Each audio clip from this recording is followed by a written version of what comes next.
This is a quick video to show you guys the before and after as I'm getting ready to POR-15 my rear bumper.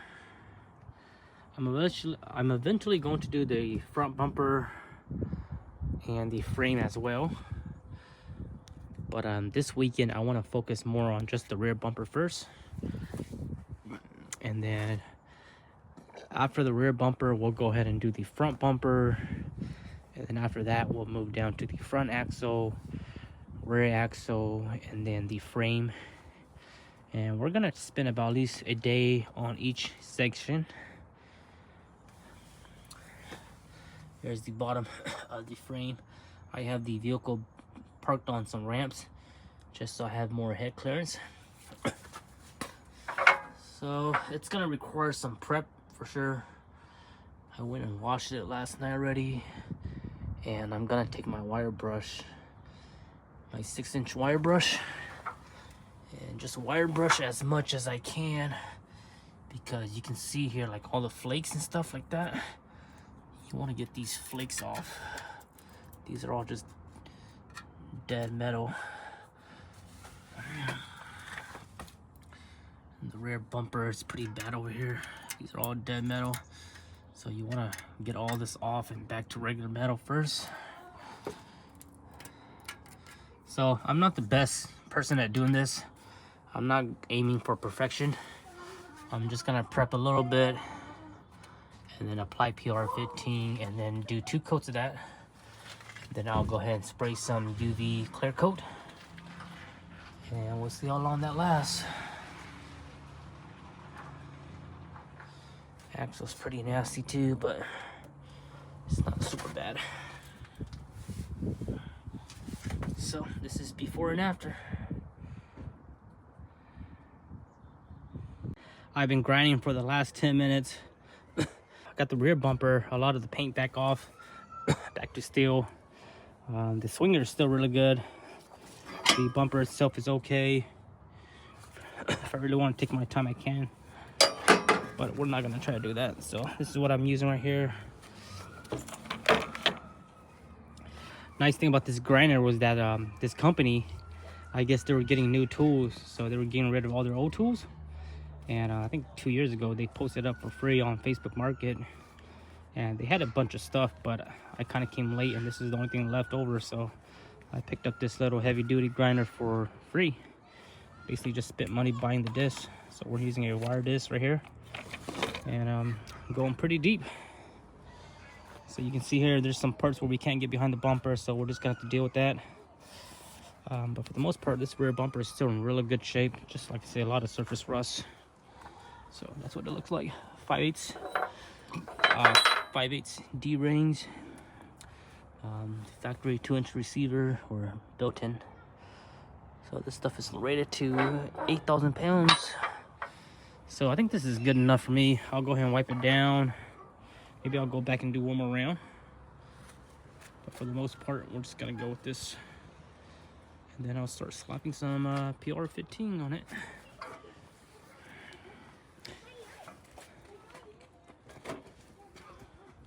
I still have to do this section here. Didn't get to this part yet, so we'll go ahead and do this side kick right here. Just finished washing it with cold water, and then went ahead and sprayed some super clean degreaser, and then washed it again. So I'm gonna get my towels here and dry it off. And thankfully today's a very sunny day, so let this dry out, and then tomorrow we will start the POR-15. And I think with this project here, I have to have the mind concept of just taking my time, so I'm not gonna rush it. I'm just gonna spend this whole weekend doing the rear end, the rear bumper, and the rear probably the rear undercarriage. And then the front bumper, I sprayed it with spray paint about before the head gasket blew, and it's the spray paint is still good on the front bumper, so I might leave the front bumper as is until all that paint starts to come off. So this would be like a full summer project, no rush to do it. The main thing was the rear bumper. The rear bumper gets a lot of freaking dirt thrown at it, so the paint's always chipping. So rear bumper is priority 1. So let's go ahead and dry this off. I will also have to give credit to the person that fabricated this bumper. This is a custom bumper, and when I bought this vehicle, it was already like this. So the owner, or the person who did this, they definitely knew what they were doing. You can see all the bends are really nice. The gusset support's really nice. And if you look at the weld is really good. So they used a good welder, a 220 welder most likely. The only thing that I will do differently is this summer, I'm gonna try to build another swing out right here. So we have the tire carrier swing out, and I want to build another swing out for carrying gas.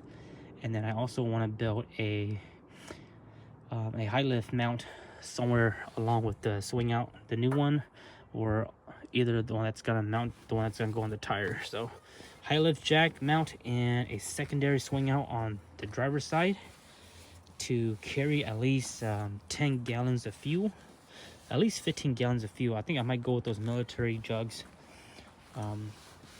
those NATO jugs. So I want to carry at least 3 NATO jugs, and those NATO jugs are usually like 6 gallons or something along that line. So I want to carry at least 15 gallons of fuel for sure when I do my long trips. So that's all dry right now. We'll let this dry, let it air dry for the day, and we'll come back tomorrow and POR-15 it. Day 2 of our POR-15.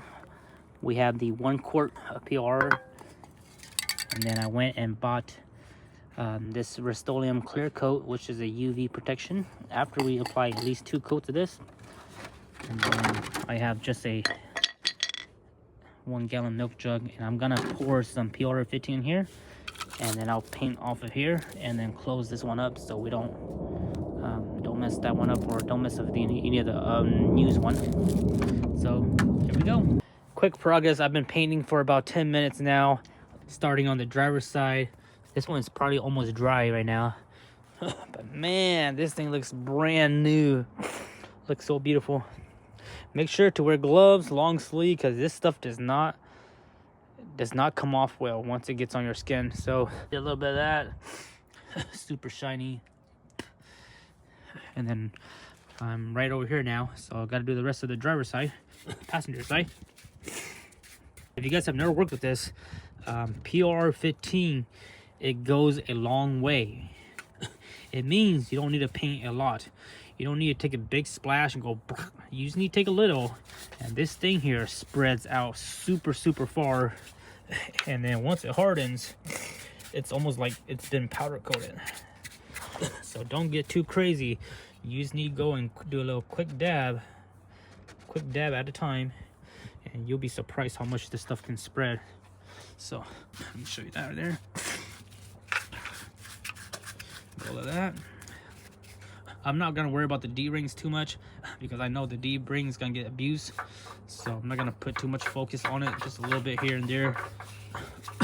Most likely, once the D-ring becomes rusted and all, I'd rather just use spray paint on the D-ring. I know that when I bottom out, it's gonna get hit a lot, so I'm not gonna worry too much about putting a lot down here. What I want to focus on is mainly on the side, on the top, and etc. So let me go ahead and get this finished, and I'll show you guys some aftermath. But this just takes time.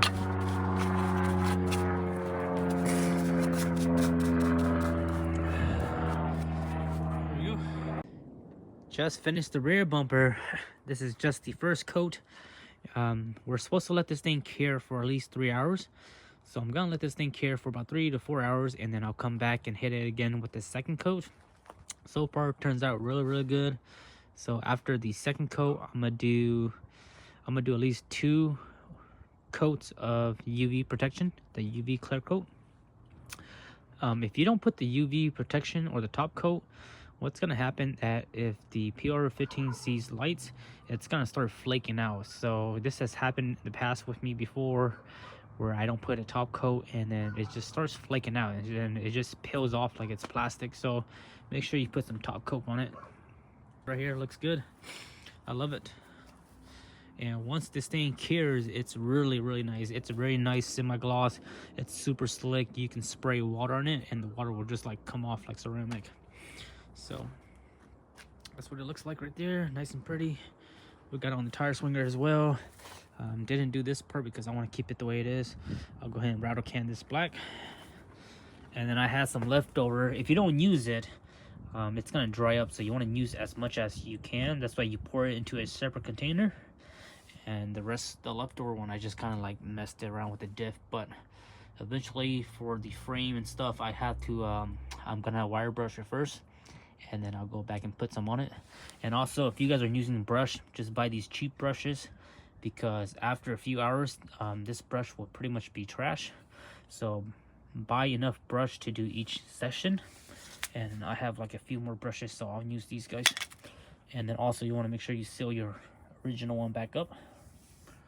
And I think this full can here, this full can should be enough for my rear bumper, my front bumper, and at least my axles. If I want to do the rest of the frame, I might have to go buy one more jug. But for the most part, like I said earlier, this stuff here goes a long way. So I'll keep you guys updated. It's been about 4 hours since we done the first coat. I just finished applying the second coat of the POR-15. It's about 4 p.m. right now. I'm just gonna let this cure for the night, and then tomorrow afternoon, once it gets warmer around afternoon, I'll go ahead and spray it with the top coat. I'll be honest, guys, the back bumper and the front bumper, I'm gonna take my time. But for the rear axle and the frame, I'm going to kind of half-ass it. With the frame on, it's just so hard to sand down anything. Like, I haven't sanded these down yet because I want to wait till the rear bumper is dried out. But I was sanding some of these side rails, and it's just so hard to get like every little bit of piece if I wanted to prep it right. So I'm just gonna sand as much as I can, and then just slap on the POR-15. And one of the habits that I tend to do is that whenever we go off-roading, I always like to wash my truck after every trip, and I always end up pressure washing my frame and all that stuff. So this year I'm gonna try to avoid pressure washing it. I'll probably just use like a regular water hose guns, because I think when I pressure wash it, the water is so strong that it kind of shoots off the POR-15, since I don't really prime it properly. So I have to get into the habits of not pressure washing my bumpers so hard too. Whenever I do pressure wash it, I'm just gonna shoot it like maybe from like 2 feet away, and like try not to go up close, because I have the tendency to like get really close with my pressure washer just because I love it. So the rear bumper is done with the 2 coats. The second coat is still drying, and then for the driver's side rail, I sanded. I used my wire brush, and I got some of the rust off, but again, it's so hard to get to every little bits and crevice, so I just kind of paint it a little bit here. I'm not gonna paint the inside of the rails, because the inside of the rail is kind of like lubed with like all the gear oil and just oil that's been flying off. So I'll just leave that lubricant, because it's gonna be like a rust prevention.